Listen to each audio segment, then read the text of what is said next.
Hello, I'm Dave Karger. Thanks for joining me today on Turner Classic Movies.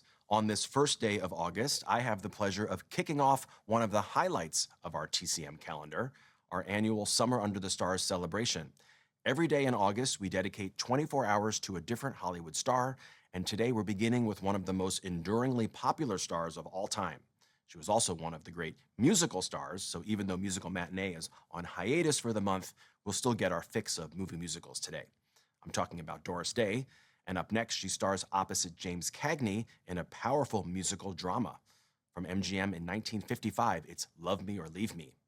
The movie is a dramatization of the life of Ruth Etting, a popular torch singer during the Prohibition era, and even though this is an MGM musical, the film is much more intense, mature, and dramatic than the typical musicals MGM and Doris Day were famous for making.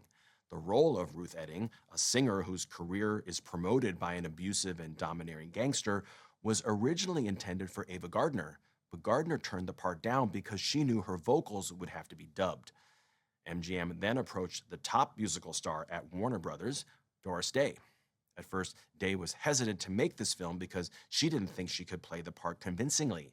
She had become famous starring in wholesome, lighthearted, old-fashioned musicals, and she wasn't sure that she could do justice to a role that required her to, in her own words, drink, wear scant and sexy costumes, and string along a man I didn't love.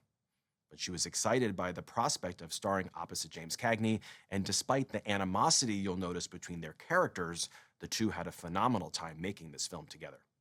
From 1955, directed by Charles Vidor, and also starring Cameron Mitchell, Love Me or Leave Me.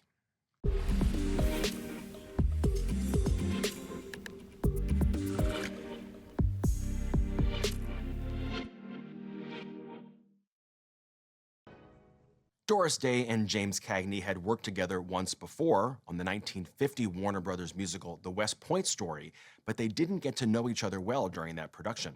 When they teamed up again to make Love Me or Leave Me, they finally got to work closely, and they were tremendously impressed with one another. Day referred to Cagney as the most professional actor she'd ever known and said he was so real in his scenes that she often forgot they were making a movie. Cagney, in turn, had this to say about Doris Day: "She perfectly illustrates my definition of good acting. Just plant yourself, look the other actor in the eye, and tell him the truth." Cagney's performance earned him an Oscar nomination, but surprisingly, Doris Day was overlooked at the Academy Awards for her portrayal of Ruth Etting. She received only one Oscar nomination in her career for the 1959 romantic comedy Pillow Talk. Up next, Day stars opposite Clark Gable in a romantic comedy released a year earlier. Don't go away.